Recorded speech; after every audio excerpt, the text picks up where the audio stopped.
Hey Questers, welcome. This is day 5, recaps and highlights. Welcome new Questers, and thanks to all of you who have been reaching out to your own audiences and your own patch of the planet to spread the Quest medicine and to bring more people into this amazing fold of a pack. And thanks for sharing each other's work, the public work online. A special call out to Susie Banks-Baum for interlinking on your blog to other Questers' blogs. That's the way to do it. That's the true DIT spirit too. Very cool. So here are a few highlights. In response to Michael Bungay-Stinier's prompt related to disappointing, offending, abandoning, Lois Kelly from foghound.com wrote the disappointing Christmas letters, and she wrote 4 short disappointing Christmas letters that are quite a riot and rather brilliant. The last one reads, Dear Son 2, we are so proud of the work you're doing at art school. I can't believe you got another 4.0, especially given that you had to take economics and coding this semester. Wowza. Dad told me that you'd like a better car. Your smarty pants brother says you asked him right after announcing the 4.0. Whatever. Sorry to disappoint you after working so hard, but I don't think another car is likely. You've known me as a business executive all your life. But guess what? I think I'm an artist too. I recently heard the phrase business artist from a guy named Jeffrey Davis who's leading a writing group this month. I'm not sure what it means yet, but I'm going to pursue more creative work in 2015, which means there's less money for things like cars. Hope you understand. Love, Mum. P.S. So glad we're going to the Head and the Heart concert next week. You always introduce me to the best music. Well, Lois, let's see too if we can't bring some right livelihood as well into the business artistry. But thanks for those letters. Anahata Little wrote this on our Facebook forum. Nothing like a good codependent sticky wiki to bring up the insecurities of fears in our foundation. This is in response to Michael's prompt. Fortunately, age and hard knocks have carved their wisdom growth rings into my psyche, and I find myself far more courageous when shaking up the pot. Just this week, I put my appointment scheduling online thanks to the great inspirational boost from Quest 2015.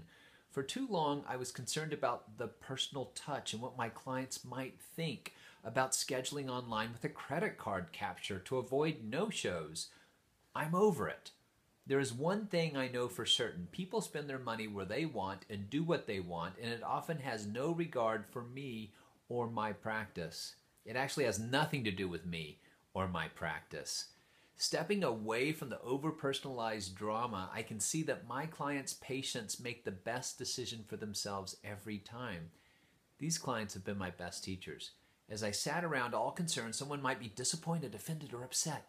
I lost serious money and respect for myself and my practice. I'm over it. Yes. Get over yourself. All business artists, get over yourself. Get out of your way. We all had those cognitive biases I was speaking about, those cognitive traps. We all have them. Oh boy, do I have a history of them. But we can trip those traps and get out of our way. Jim Lockhart wrote this also on the Facebook forum. In taking this step, so he's taken some pretty big steps, he and his wife Dorianne, who's also in the Quest.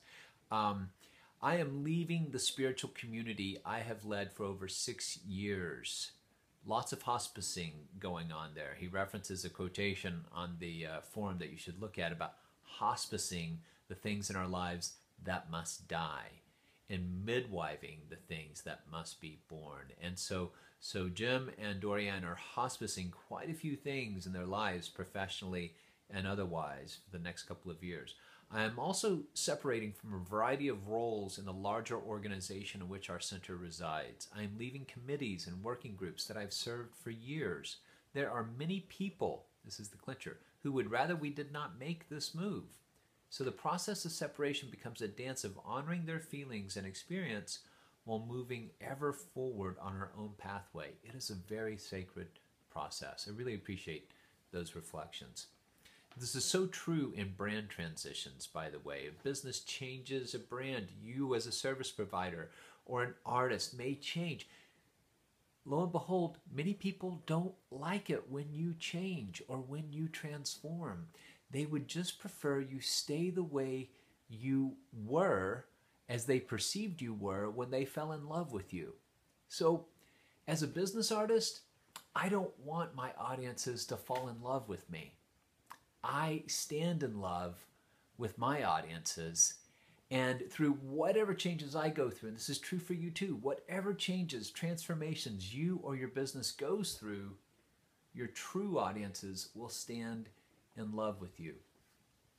And the others can go elsewhere. So Kim Manley Ort posted an elegant image with this note: life is messy. Sometimes we have to disappoint, offend, upset, or even abandon to be true to ourselves. So, and yes, by the way, I did post my latest video, The Business Artist Mind is Vast. Love it. So now I need to get to Woodstock. I'm taking my 5-year-old little girl to a production of Babes in Toyland, which I've never seen before, and neither has she. And, you know, I know as a papa of 2 little girls, I will have ample opportunity for the next couple of decades or more to disappoint them. But tonight shan't be one of those, I hope. Be well, and thanks for questing with me. Really appreciate each and every one of you.